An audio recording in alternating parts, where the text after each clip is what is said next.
தமிழ் வணக்கம். கரை புரளும் காவிரி போல கூடியிருக்கும் திருச்சிக்கு தமிழ் வணக்கம். நேற்று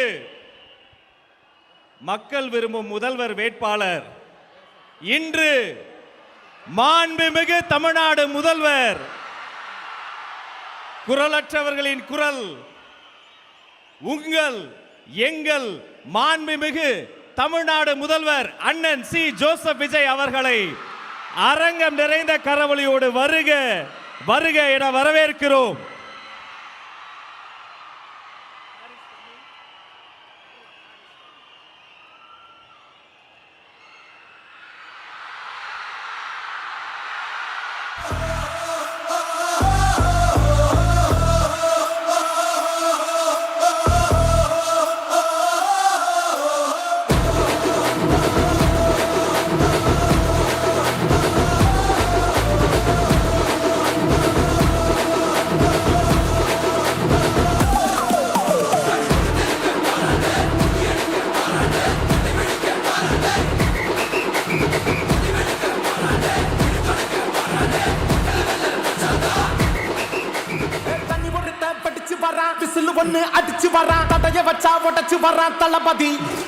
கண்ணு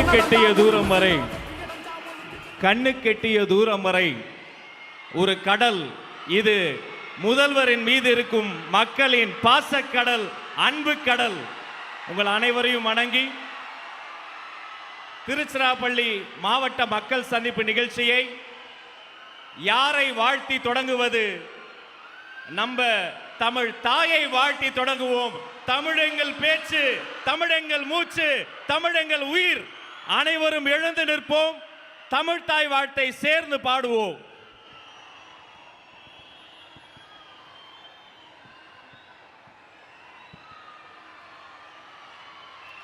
நீராறும் கடலுடுத்த நிலமடந்தை கெளிலொழுகும்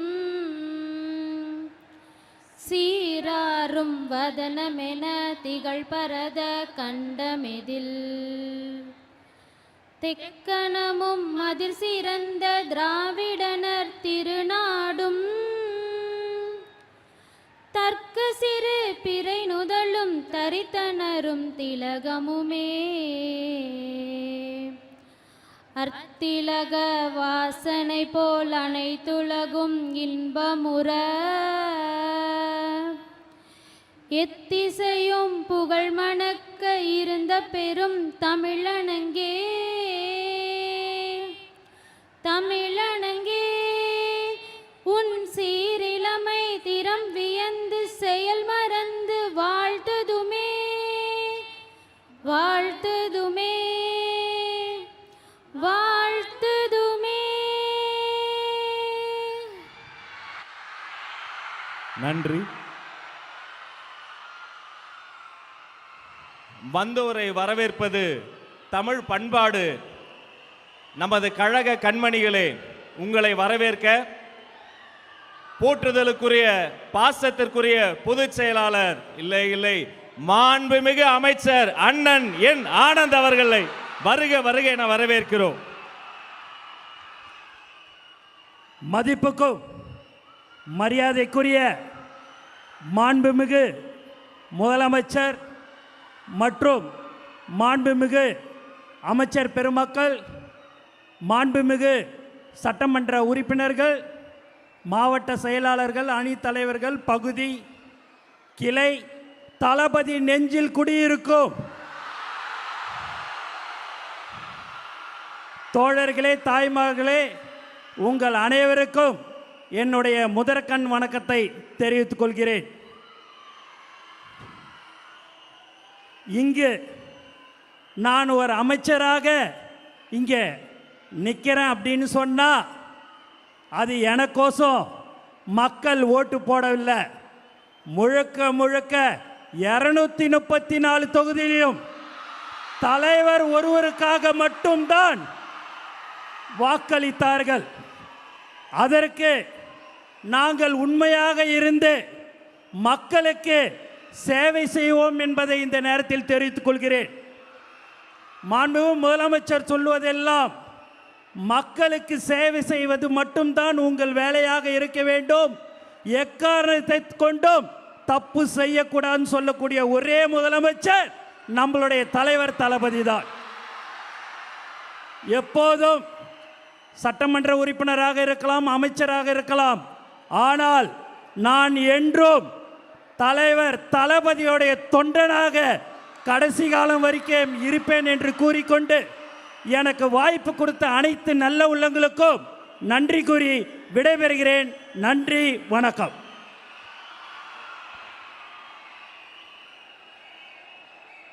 தளபதியின் தொண்டனுக்கு நன்றி. அவரை தொடர்ந்து முன்னாள் அமைச்சர்,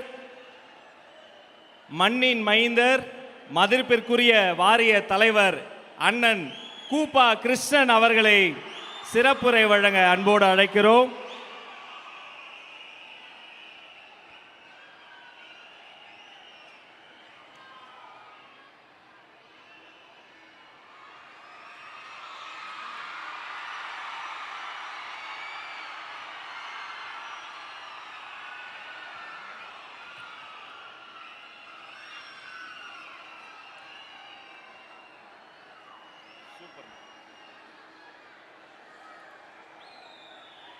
மலைக்கோட்டையே தன் நெஞ்சில் சுமந்திருக்கும் திருச்சிக்கு வருகை தரக்கூடிய சிறன்கோட்டையினுடைய தளபதியே, உங்களுக்கு எங்களுடைய பணிவான வணக்கங்கள். கலை உலகத்திலே நாங்கள் கண்டோம், களிப்புற்றோம். தமிழகத்தினுடைய வெற்றி கழகத்தினுடைய தலைவராக இருந்தோம், வாழ்த்து பாடினோம். ஆனால் தமிழகத்தினுடைய முதலமைச்சராக பொறுப்பேற்று, மக்கள் விரும்புகின்ற முதல்வராக பொறுப்பேற்று வந்திருக்கிறீர்கள். இது தமிழ்நாட்டிற்கு மட்டுமல்ல, சரித்திரத்தையே சாகடித்து விட்டு வந்திருக்கிறீர்கள். 90 ஆண்டு காலம் வாழ்ந்த அரசியல் கட்சிகளும் உண்டு, வைர விழா கண்ட அரசியல் கட்சிகளும் உண்டு, வெள்ளி விழா கண்ட அரசியல் கட்சிகளும் உண்டு. எப்படி ஐயா உங்களுக்கு இப்படி ஒரு துணிவு வந்தது? 2.5 ஆண்டு காலத்திலே ஒரு கட்சியை நடத்தி ஆட்சியை பொறுப்பேற்றிருக்கிறீர்கள் என்று சொன்னால் இது உலக அதிசயத்தின் வரலாறு, வேற எவருக்கும் கிட்டாத ஒரு வரலாறு. இந்த வரலாற்று நாயகரே, எங்களுக்கெல்லாம் ஒரு வழியை காட்டுகிறோம் என்று எங்களெல்லாம் பெருமைப்படுத்தினீர்கள். இப்பொழுது நாங்கள் காலில் நிற்கவே முடியலை. ஏன்னா 90 வயதை தாண்டிய கட்சிக்காரர்கள் வருகிறார்கள், 75 வருடங்களை கொண்ட கட்சிக்காரர்கள் வருகிறார்கள், 50 ஆண்டு கால வெள்ளி விழா கட்சியை கண்டவர்களும் வருகிறார்கள், இன்று பிறந்தவர்களும் வருகிறார்கள்.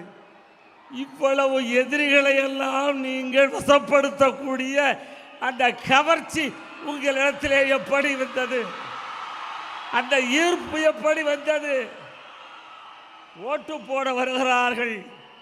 60,000 மைல்களுக்கு அப்பாலே வெள்ளையன் காலத்திலே வாழ்ந்தவர்கள் இன்றைக்கு உங்களுக்கு ஓட்டு போட திருச்சிக்கு, தமிழ்நாட்டுக்கு வந்தார்கள்.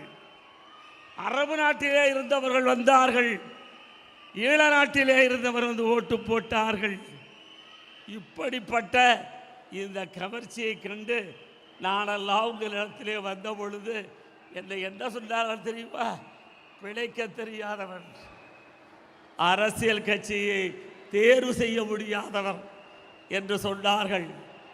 ஆனால் இன்றைக்கு நான் பார்க்கிறேன், உங்கள் தொலைநோக்கு சிந்தனையிலே நாடு வந்ததால் இன்றைக்கு வாழ்வற்று இருக்கிறேன்.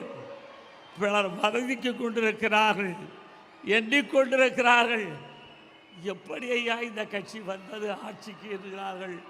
இனி ஆராய்ச்சி செய்வதற்கே உலக நாடுகளே ஒன்று கூடி பல்வேறு பல்கலைக்கழகத்திலே ஆட்சியை ஆய்வு செய்வதற்கு இருக்கிறார்கள். அப்படிப்பட்ட திறம் வாய்ந்த தலைவர் அவர்களே, வாழுங்கள் பன்னெடுங்காலம், வளருங்கள் புகழோடு. தமிழ் கூறும் நல்லுலகத்திற்காக நீங்கள் எடுக்கக்கூடிய வாளுக்கு நாங்கள் துணையிருப்போம்.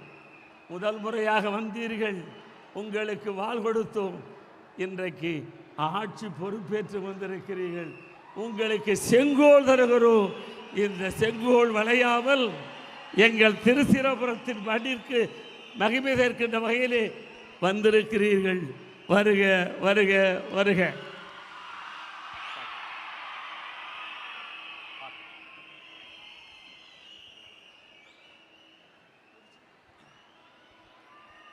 அண்ணன் பேசிவிட்டார். அண்ணனை தொடர்ந்து எங்கள் தம்பி குட்டி புலி மாண்புமிகு இந்து சமய அறநிலையத்துறை அமைச்சர், உங்கள் மண்ணின் மைந்தர் திரு ரமேஷ் அவர்களை சிறப்புரை வழங்க அன்போடு அழைக்கிறோம்.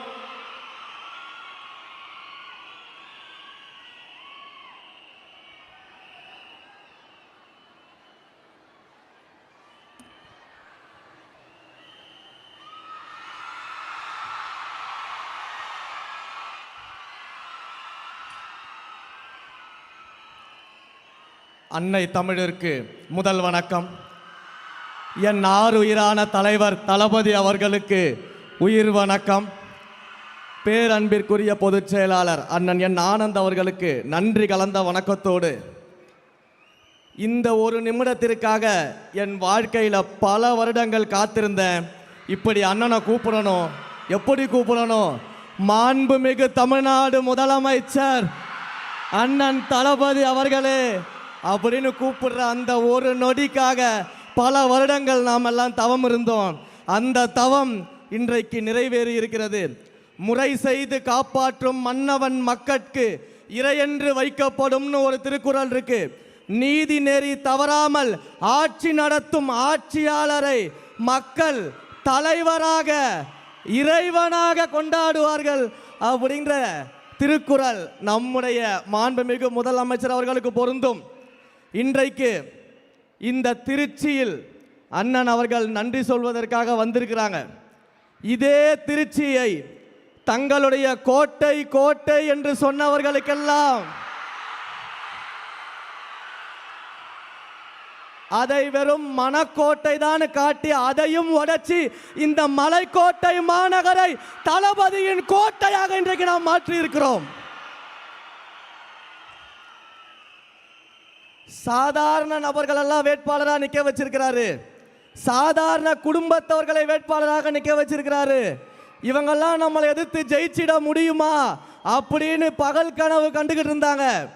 ஏன், சாதாரண குடும்பத்திலிருந்து வந்த என்ன ஸ்ரீரங்கம் சட்டமன்ற தொகுதியின் வேட்பாளராக அறிவிச்சாரு. அறிவிச்ச உடனேயே இந்த திருச்சியின் முதலாளி என்று சொல்லக்கூடிய பல பேர் என்ன சொன்னாங்கன்னா, ஸ்ரீரங்கத்தில் வெற்றி பெறுபவர்கள் தான் ஆட்சியை அமைக்க முடியும், அது சென்டிமெண்ட் அப்படின்னு ஏளனமாக பார்த்தாங்க. ஆனால் இந்த சாமானியனை ஸ்ரீரங்கத்தில் வெற்றி பெற வைத்து ஆட்சியில் முதலமைச்சராக அமர்ந்திருக்கக்கூடிய ஒரு மாபெரும் தலைவர் நம்முடைய தலைவர் அவர்கள் மட்டும்தான். உங்களைப் போல இந்த இடத்துல இருக்கக்கூடிய பல பேரை இந்த இடத்துக்கு கொண்டு வருவதற்கான வரலாற்றிலேயே ஒரு தலைவர் இருக்கிறார் என்றால் அது நம்முடைய தலைவர் அவர்கள் மட்டும்தான். வேற எந்த தலைவராலும் அது முடியாது. பல்வேறு மேடைகளில் அண்ணன் முன்னாடியும் சொல்லியிருக்கிறேன், பிரச்சாரங்களின் போது பல்வேறு மேடைகள்லையும் பேசியிருக்கிறேன். அந்த ஒன்றை மட்டும் நினைவுபடுத்திடுறேன். பல இடங்களில் சொன்ன, சின்ன பசங்கன்னு ஏளனமாக பார்க்காதீங்க. இந்த சின்ன பசங்க என்ன செய்வாங்கன்னு காட்டுவோன்னு பல மேடைகளில் நான் பேசியிருக்கிறேன், அண்ணன் முன்னாடியும் பேசியிருக்கிறேன். இப்போ அதே மாதிரி பார்க்கிறவங்களுக்கு இன்னொன்று சொல்லிட்டு ஒரு உறுதிமொழியை சொல்லிட்டு நான் கிளம்பிடுறேன். எழுதி வச்சுக்கோங்க, இந்த சின்ன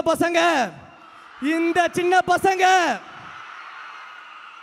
வருங்காலத்தில் எதிர்கட்சியே இல்லாத சட்டமன்றத்தில் எங்கள் அண்ணனை முதலமைச்சராக அமர வைப்போம். இது வருங்காலத்தின் வரலாறாக மாறும். மாண்புமிகு முதலமைச்சர் அவர்களுக்கு என்னுடைய நெஞ்சார்ந்த நன்றியை தெரிவிச்சுக்கிறேன்.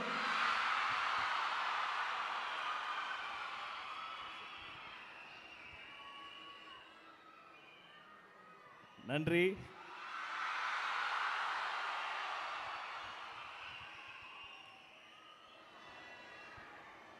குட்டி புலியே கர்ஜித்தா தாய் புலி எப்படி கர்ஜிக்கணும் உங்களுக்கு சொல்ல வேணுமா? ஒரு நொடி யோசித்து பார்க்கிறேன். இதே திருச்சியில 1008 கெடுபிடிகளுக்கு நடுவே உங்களை பார்ப்பதற்காக ஓடோடி வந்து நின்று அன்று உங்க அண்ணனா உங்க தம்பியா நம்ம தளபதியா மக்கள் விரும்பும் வேட்பாளரா வந்த மனிதர் எடுத்த சபதம் முடித்து, இது பதவி கிடையாது, பொறுப்பு. பொறுப்புக்கு வந்த ஒவ்வொரு நாளும் தாய்மார்களுக்கும் தமிழுக்கும் முதலிடம் கொடுத்து இதோ உங்கள் முன்னால் உரையாற்ற வருகிறார் மாண்புமிகு தமிழ்நாடு முதலமைச்சர் அண்ணன் தளபதி சி ஜோசப் விஜய் அவர்கள்.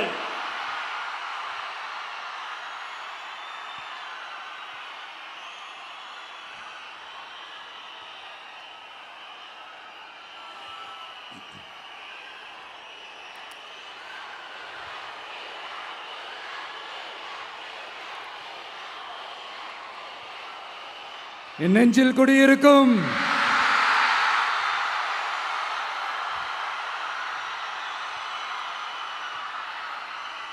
தமிழக மக்கள் உங்கள் அனைவருக்கும் என்னுடைய வணக்கமும் என்னுடைய நன்றிகளும். குறிப்பா திருச்சி கிழக்கு தொகுதி மக்கள் உங்கள் அனைவருக்கும்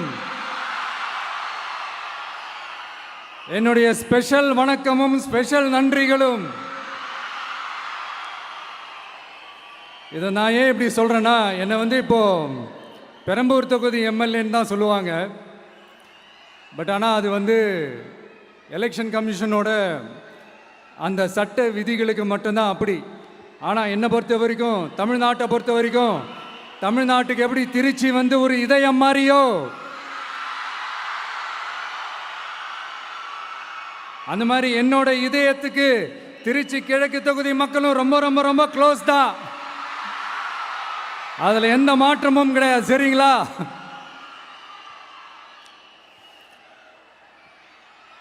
ஆட்சிக்கு சில வாரங்கள் கூட ஆகல. 6 மாசம் அமைதியா இருப்போம்னு சொன்னவங்களாம் 6 நாள் கூட அமைதியா இருக்க முடியல. ஆட்சிக்கு அரை மணி நேரத்திலே ஆரம்பிச்சிட்டாங்க.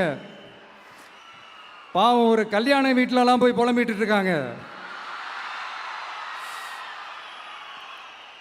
நான் சொன்னதெல்லாம் நடக்குதா? 1 by 1 எல்லா புலம்பல்ஸும். அது மாதிரி இத்தனை வருஷமா மாத்தி மாத்தி உங்களை ஏமாத்திக்கிட்டு இருந்த இந்த 2 பேரையும் வேண்டாம்னு சொல்லி ஒதுக்கிட்டு உங்களுக்காக உண்மையா உழைக்க வந்த உங்க விஜய, உங்க அண்ணனை, உங்க தம்பிய முதல் அமைச்சரா இல்ல முதல் சேவகனா ஆக்கியிருக்கிறீங்க. தலை வணங்கி ஒட்டுமொத்த தமிழக மக்களுக்கும் இந்த நேரத்தில் என்னுடைய நன்றியை தெரிவிச்சுக்கிறேன். இந்த நேரத்தில் எங்களுக்கு ஆதரவு தெரிவித்த அத்தனை இயக்கங்களுக்கும் அத்தனை இயக்கத்தின் தலைவர்களுக்கும் மீண்டும் என்னுடைய நன்றியை தெரிவிச்சுக்கிறேன்.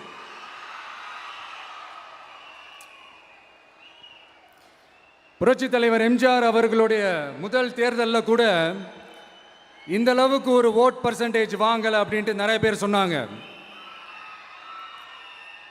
ஆனால் நீங்கள் டிவி கேட்க அவ்வளோ நீங்கள் ஆதரிச்சிருக்கிறீங்க. நான் எம்ஜிஆர் அவர்களோடலாம் நான் கம்பேர் பண்ணல. எம்ஜிஆர் தான். ஆனால் நாம பெரியார், அண்ணா, எம்ஜிஆர் அவர்கள் வழியில் ஒரு அன்பா உழைக்க வந்த உங்க விஜய், அவ்வளவுதான். 1977 நீங்க போடாத ஓட்டை 2026 நீங்க போட்டிருக்கிறீங்க. என்ன ஒண்ணு, இன்னும் கொஞ்சம் அதிகமா ஆதரிச்சிருந்தீங்கன்னா கொஞ்சம் நல்லா வந்திருக்கும். பட் பரவாயில்ல, ஃபியூச்சரில் வரப்போகிற எல்லா தேர்தலையும் உங்களுடைய முழு சப்போர்ட்டை என்னால் வாங்க முடியுன்ற அந்த ஒரு நம்பிக்கை இப்போ என் மனசில் ரொம்ப ஆழமாக பதிஞ்சிருக்கு. ஏன்னா நீங்கள் அமைச்சு கொடுத்துருக்கிற இந்த ஆட்சியில் எல்லா நன்மைகளையும் நீங்கள் கண்கூடா பார்க்க தான் போறீங்க அப்படின்ற அந்த கான்ஃபிடென்ஸும் இப்போ என் மனசில் ரொம்ப ஆழமாக பதிஞ்சிருக்கு. யார் எந்த நிலைமைக்கு எந்த பொசிஷனில் போனாலும் இந்த கிண்டலும் கேலியுமா பேசுறது இருக்கத்தானே செய்யும். நம்மளை பற்றி, நம்ம அரசியலை பற்றி, நம்ம பேச்சை பற்றி இந்த கிண்டலும் கில்லியமா பேசிட்டு தானே இருப்பாங்க. அவங்க எல்லாருக்குமே என் சைட்லேருந்து ஒரே ஒரு ரிக்வெஸ்ட், தயவு செஞ்சு நிப்பாட்டிடாதீங்க. தயவு செஞ்சு கண்டினியூ பண்ணுங்க. நீங்க தான் என்னோட எனர்ஜி ஃபோர்ஸு. நீங்க பேசிக்கிட்டே இருங்க, பேசிக்கிட்டே இருங்க, பேசிக்கிட்டே இருங்க. நான் மக்களுக்கு தேவையான நல்லதை செஞ்சுக்கிட்டே இருக்கேன், செஞ்சுக்கிட்டே இருக்கேன், செஞ்சுக்கிட்டே இருப்பேன். அடுத்து இப்போ நம்ம புதுசாக அந்த சூட்லாம் போட்டு வரோம்ல, அதை பற்றி கூட நிறைய பேர், ஏன் நாமெல்லாம் கோட் சூட்லாம் போடக்கூடாதா? அதிகாரம் செய்கிறவங்களும் ஆதிக்க சக்திகளும் மட்டும்தான் கோட் சூட்லாம் போடணுமா என்ன? அப்பெல்லாம் எதுவுமே கிடையாது. நான் என்ன கலர் கலராக போட்டு வரேன், ரெண்டே கலர், நம்ம எல்லாரும் மனசு மாதிரியே பிளாக் அண்ட் ஒயிட்.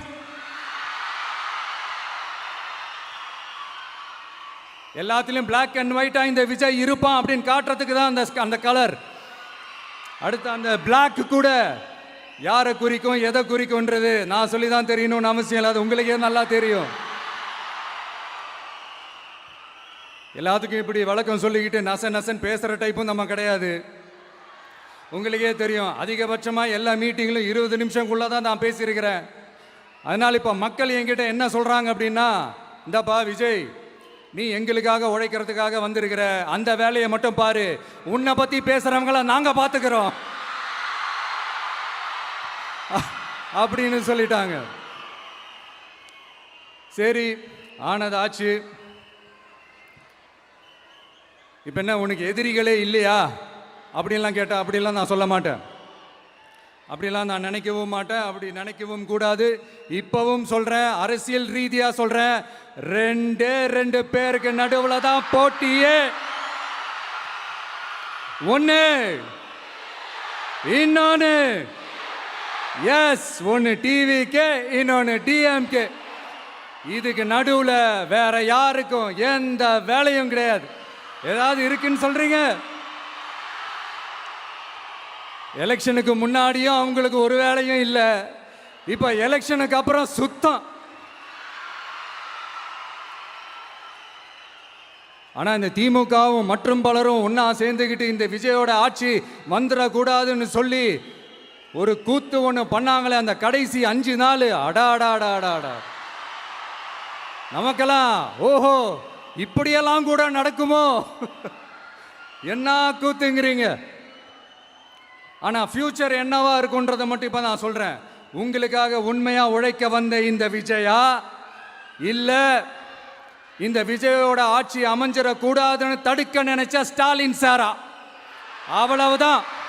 இதுக்கு நடுவில் வேற யாரும் எந்த அல்லு சில்லும் உள்ள வந்து நம்மளை தடுக்கிறதோ எதிர்க்கிறதோ ஏதாவது பண்ணாங்கன்னா நிர்வாகம் அதுக்கு பொறுப்பில்லை ராஜா, நிர்வாகம் அதுக்கு பொறுப்பில்லை. ரிசல்ட் என்னவா வரும்ன்றது அது உங்களுக்கே நல்லா தெரியும். நம்மளை ஏளனமா பேசுறதா நினைச்சு நினைச்சு அவங்களுக்கு ஆப்பு வச்சுக்கிறாங்க. திமுக நம்மளை தடுக்க, திமுக நம்மளை எதிர்க்க, திமுக நம்மளை அவமானப்படுத்த அத்தனையும் நமக்கு நன்மையே.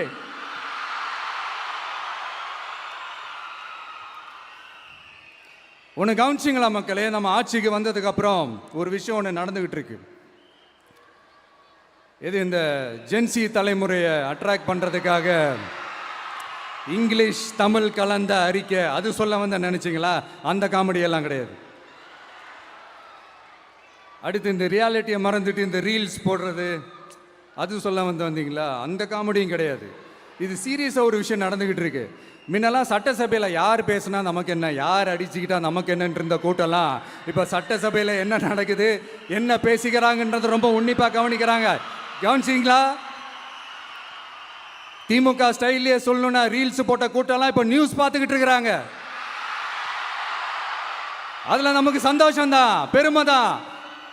நம்மளுடைய யங்ஸ்டர்ஸ், நம்ம பெண்கள் எல்லாம் அந்த அரசியல் என்னன்னு தெரிஞ்சுக்கணும், அந்த அரசியல் என்னன்னு புரிஞ்சுக்கணும்னு அப்படி ஒரு விழிப்புணர்வு ஏற்பட்டிருக்கு. அதில் எங்களுக்கு சந்தோஷம்தான். இதெல்லாம் யாரால நடந்திருக்கின்றது நான் சொல்லி தான் உங்களுக்கு தெரியணும்னு அவசியம் இல்லை, அது உங்களுக்கே நல்லா தெரியும். இப்படிப்பட்ட நம்ம தெய்வங்களை, இப்படிப்பட்ட நம்ம மக்களை தற்குறின்றது இன்னமும் சொல்லிக்கிட்டு இருக்கிறாங்க. நான் காஞ்சிபுரத்தில் சொன்னதை தான் இங்க நான் திரும்பவும் ரிப்பீட் பண்றேன். நீங்க தற்குறின்னு சொன்னீங்களே, அவங்க தான் உங்களோட அரசியல் வாழ்க்கையே ஒரு கேள்விக்குறி ஆக்கி இருக்கிறாங்க. கேள்விக்குறி ஆக்கிட்டாங்க, இன்னமும் ஆக்க போறாங்க. அன்னைக்கு நான் சொன்னப்போ சிரிச்சவங்களாம் இன்னைக்கு என்ன பண்ண போறாங்களோ. உண்மையை சொன்னாதான் அந்த கூட்டத்துக்கு கசக்குமே. உண்மையிலே நீங்க மக்கள் மனசை புரிஞ்சு வச்சிருந்தீங்கன்னா நீங்க இப்படி மக்களை தப்பாவே பேசியிருக்க மாட்டீங்க. அது என்ன, அப்புறம் அரசியல் புரிதல் இல்லாம மக்கள் நமக்கு ஓட்டு போட்டுட்டாங்களாம். இந்த கவர்ச்சியில மயங்கி மக்கள் நமக்கு ஓட்டு போட்டுட்டாங்களா. நான் என்ன, சரி விடுங்க.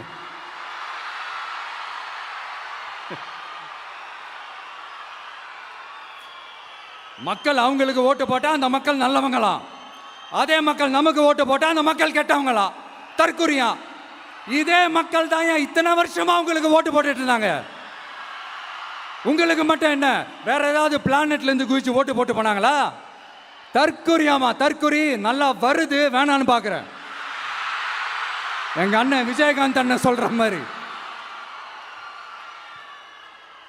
அண்ணா அவர்கள் ஆரம்பிச்ச கட்சியை ஒரு அடிமை கூடாரமா ஆக்குனது யாருங்க சார்? இப்படியெல்லாம் ஆக்கிட்டு உண்மையை சொல்லு உடன்பிறப்பேவா. உங்களோட அந்த உண்மையான உடன்பிறப்புக்கெல்லாம் என்ன சொல்றாங்க தெரியுமா சார்? திமுக இப்படி ஆனதுக்கு காரணம், அந்த காரணத்தை வெளியிலலாம் போய் தேடாதீங்க, உங்க குடும்பத்துக்குள்ளேயே கேளுங்கிறாங்க. உங்களுக்காக மாடா உழைச்சி தேஞ்சு போய் கிடக்கிறோம். திமுக இப்படி ஆனதுக்கு காரணம் உழைக்காம சொகுசா இருக்கிற உங்க குடும்பத்துக்குள்ளேயே போய் கேளுங்கிறாங்க. ஒவ்வொரு திமுக தொண்டனும் அதை சொல்றாங்க. அதை புரிஞ்சிக்காம நம்மளையும் நம்ம மக்களையும் தப்பா பேசிக்கிட்டு, நீங்க மக்களை தப்பா பேசுனீங்கன்னா இந்த விஜய் வந்து கேள்வி கேட்பான், சும்மா இருக்க மாட்டான். இந்த விஜயும் தமிழ்நாட்டு மக்களும் வேறு இல்லை. இந்த விஜய் தான் தமிழ்நாட்டு மக்களோட ஒரு உண்மையான ஒரே பிரதிநிதி. இது இன்னைக்கும் சரி, நாளைக்கும் சரி, நாளன்னைக்கும் சரி, இதுதான் நிஜம். மறுபடியும் சொல்றேன்,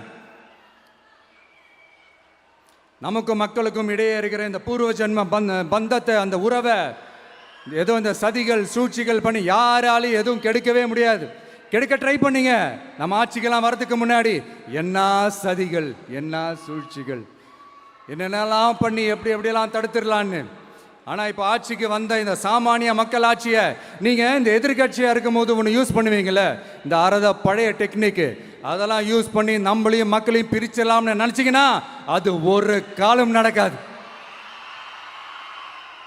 மக்கள்லாம் ரொம்ப தெளிவாயிட்டாங்க சார், ரொம்ப தெளிவாயிட்டாங்க.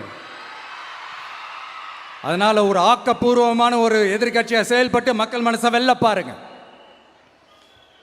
இந்த கடைசி லாஸ்ட் 1 மந்த்தாக நடந்த ஒரு சில விஷயங்கள் உங்ககிட்ட நான் ஷேர் பண்ணணும்னு ஆசைப்படுறேன். இந்த 200 யூனிட் மின்சாரம், கட்டணமில்லா மின்சாரம் அறிவித்தோம். அதில் ஆல்ரெடி இருந்த 100 யூனிட் திமுக கொடுத்தது கிடையாது. மேடம் ஜெயலலிதா மேடம் இருந்தப்போ செஞ்சுட்டு போனது. ஸ்டாலின் சார் பதவி போன அந்த கடுப்பில் அறிக்கையா விட்டு தள்ளிக்கிட்டு இருக்கிறாரு. என்ன பண்ணீங்க உங்களுடைய ஆட்சியில்? மக்கள் பணத்தை, டாஸ்மாக்லேருந்து அடித்த அந்த பணத்தை, ஊழல் செஞ்ச அந்த ஃபைலை க்ளோஸ் பண்ணுறதுக்கு அலைஞ்சிங்க. ஆனால் இந்த விஜய் மக்களுக்கு தொந்தரவாக இருக்கிற அதே டாஸ்மாக க்ளோஸ் பண்ணா. விவசாயிகளோட அந்த கடனை தள்ளுபடி மேக்சிமம் இந்த 1 மந்த்ல என்ன செய்ய முடியுமோ அதை செஞ்சான். நீங்க தான் அந்த நிதி சம்பந்தமா இருக்கிற எல்லா கேட்டையும் லாக் பண்ணி வச்சுட்டு போயிருக்கிறீங்க. அதை சரி செய்ய வேணாமா? அதை ஒழுங்குபடுத்த வேணாமா? அதனால மறுபடியும் சொல்றேன், இந்த விஜய் பொய் சொல்லி ஏமாத்துறதுக்காகலாம் அரசியலுக்கு வரல. உங்க கூடவே நிக்கிறதுக்காக மட்டும்தான் அரசியலுக்கு வந்திருக்கிறேன். அதுல எந்த மாற்று கருத்துமே கிடையாது. கவலையப்படாதீங்க விவசாய பெருமக்களே. அடுத்து இந்த சட்டம் ஒழுங்கு, அது சரியில்லை இது சரியில்லைன்னு சொல்லி திமுகவும் மற்றும் பலரும் மாறி கூவுறீங்க. நான் ஒன்று கேட்குறேன், இந்த மாடல் அரசுன்னு சொல்றீங்களே, அதில் என்ன செஞ்சு வச்சுட்டு போயிருக்கீங்க? ஒரு ஊர் விடாம, ஒரு தெரு விடாம போதைப் பொருள் கலாச்சாரம் அப்படியே ஸ்ப்ரெட் ஆகி கொட்டி கிடக்குது. அது அப்பவே இனிஷியல் ஸ்டேஜ் அதை நீங்க கண்ட்ரோல் பண்ணியிருந்தீங்கன்னா இத்தனை பெண் குழந்தைகளை இத்தனை பெண்களை இழக்க வேண்டிய ஒரு சூழ்நிலை ஏற்பட்டிருக்குமா? எல்லாத்தையும் பண்ணிட்டு பழியை தூக்கி ஏன் மேல போடுறாங்க? நீங்க என்ன பழி நம்ம மேல போட்டாலும் மக்கள் நிம்மதியா வாழக்கூடிய அந்த செயலை கண்டிப்பா இந்த விஜய் செஞ்சு தான் காட்டுவான். அதுக்காக தான் எஃபிஷியன்டான போலீஸ் ஆஃபீஸர்ஸ் நான் அப்பாயிண்ட் பண்ணியிருக்கிறேன். எஃபிஷியன்டான அந்த போலீஸ் ஆஃபீஸர்ஸ் டீம் நான் அப்பாயிண்ட் பண்ணியிருக்கிறேன். பெண்கள் பாதுகாப்பான அந்த சிங்க பெண் காவல் படை நெக்ஸ்ட் வீக் அதை இனாகரேட் பண்ண போறோம். தப்பு செஞ்சவங்களுக்கான தண்டனை, அதுக்கான சார்ஜ் ஷீட் எல்லாமே ரொம்ப ஃபாஸ்டா ரொம்ப ஸ்பீடா செய்யறதுக்கான அந்த வேலையை செய்ய சொல்லியிருக்கிறோம். கோர்ட்ல கூட தப்பு செஞ்சவங்களுக்கான அந்த கடுமையான தண்டனை வாங்கி கொடுக்கறதுக்கான அந்த வேலையையும் ரொம்ப சீக்கிரமா செய்ய சொல்லியிருக்கிறோம். அதனால நீங்க என்ன பழி நம்ம மேல போட்டாலும் உண்மையா உறுதியா மக்களுக்கு தேவையான எல்லா விஷயங்களையும் இந்த விஜய் செஞ்சு தான் காட்டுவான். இப்படியெல்லாம் நம்ம சொல்றதுனால இவங்க என்ன சொல்லுவாங்க தெரியுமா? அவங்க தான் ஆட்சியிலே இல்லையே, அப்புறம் ஏங்க அவங்கள குறை சொல்றீங்க அப்படின்னு கேட்பாங்க. வேரில் வெந்நியை ஊற்றிட்டு போனவங்கள வெளிச்சம் போட்டு காட்டாமல் பின்ன வேற என்ன சொல்லுவாங்க? இதெல்லாம் மக்கள்கிட்ட நம்ம தெளிவாக எடுத்து சொல்லணும் இல்லையா? அதுக்காக தான் இதெல்லாம் சொல்லிட்டு இருக்கிறேன். நம்ம மக்களுக்காக இவ்வளோ வேலை பார்க்குறோம், ஆனால் இவங்க அதையெல்லாம் விட்டுட்டு குதிரை பேரம் பண்ணுறாரு, அது பண்ணுறாரு, இது பண்ணுறாருன்னு சொல்லிட்டு தப்பாக கதையெல்லாம் அடித்து விட்டுக்கிட்டு இந்த தீய சக்தியும் தீந்து போன சக்தியும் அதாங்க திமுகவும் மற்றும் பலரும் ஒன்னா சேர்ந்துக்கிட்டு திருட்டுத்தனமா யாருக்கும் தெரியாம ஒரு ஓரமா மூலையில உட்கார்ந்துட்டு பேரம் பேசி கூட்டு சேர்ந்து ஆட்சி அமைச்சு கொள்ளையடிக்க திட்டம் போட்டாங்க. அது ஏன் தெரியுமா? உங்களோட இந்த டிவிக்கு ஆட்சி அமைஞ்சா அவங்க பொழப்பே போயிடும். அந்த கொள்ளையடிக்கிறது, லஞ்சம், ஊழல் எல்லாமே கத்தம். அதான் இந்த காரணம். அடுத்து ஸ்டாலின் சார், திமுக இப்போ தீய சக்தி மட்டும் இல்ல, மக்களை விட்டு ரொம்ப தூரமா போன தூர சக்தி, ஓர சக்தி, கோர சக்தி, பார சக்தி. நீங்க எப்போ இந்த தீந்து போன சக்தியோட நீங்க கூட்டு சேர்ந்துக்கிட்டு ஆட்சி அமைக்கணும்னு நினைச்சீங்களோ அப்பவே இந்த திமுக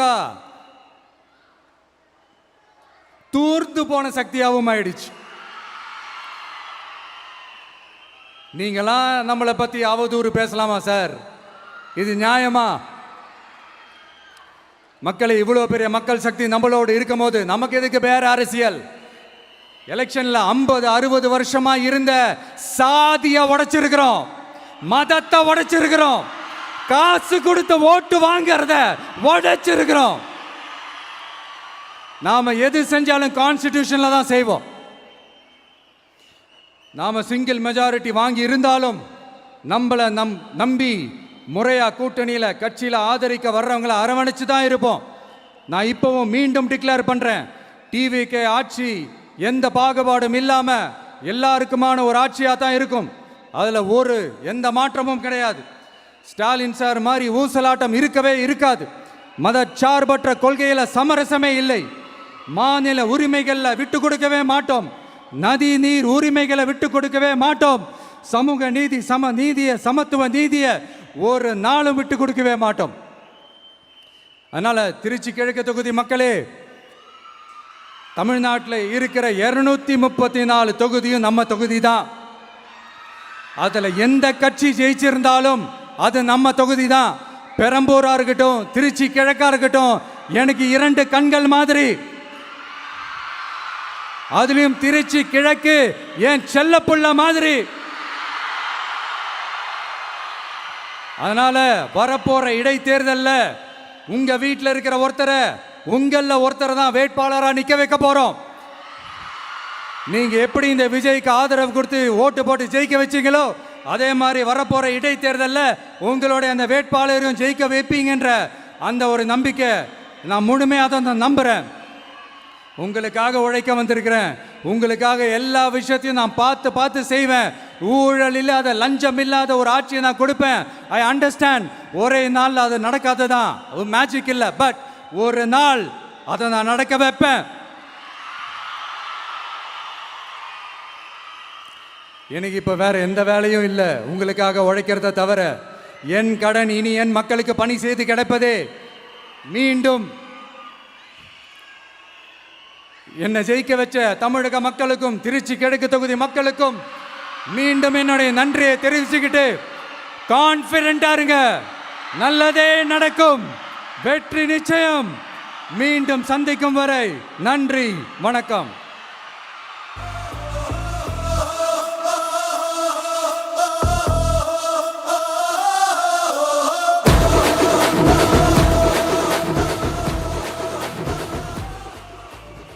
பணநாயகத்தை உடைத்த எங்கள் ஜனநாயகம் தமிழ்நாடு புது வரலாற்றை உருவாக்கிய மாண்புமிகு முதலமைச்சர் அவர்களுக்கு பரிசு வழங்கி சிறப்பு செய்வதற்காக மூத்த அரசியல் தலைவர் மதிப்பிற்குரிய திரு வெல்லமண்டி நடராஜன் அவர்களை அரங்கம் நிறைந்த கரவொலியோடு அன்போடு அழைக்கிறோம்.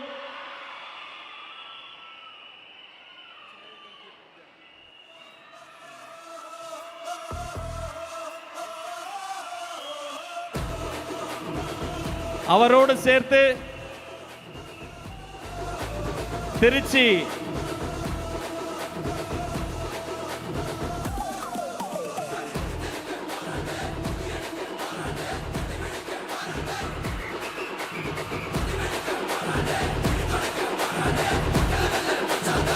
வெற்றி தலைவர் அவர்களுக்கு செங்கோலை பரிசாக வழங்குகிறார் அண்ணன் அவர்கள்.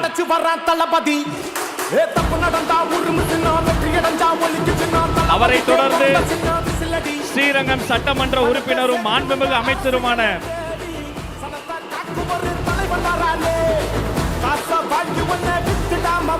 அன்பு சகோதரர் திரு ரமேஷ் அவர்கள்,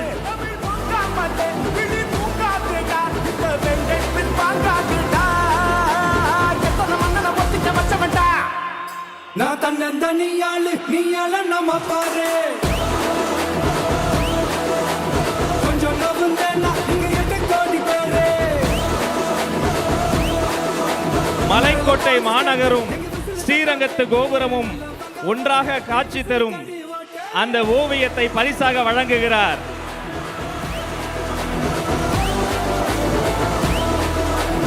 இன்று திருச்சியை படத்தில் தருகிறார். அன்று திருச்சியை தேர்தல் களத்தில் தந்துவிட்டார். அவரை தொடர்ந்து மதிப்பிற்குரிய வாரிய தலைவர் கூபா கிருஷ்ணன் அவர்களின் சார்பில் வெள்ளி செங்கோலை பரிசாக வெற்றி தலைவரின் கரங்களில் தருகிறோம்.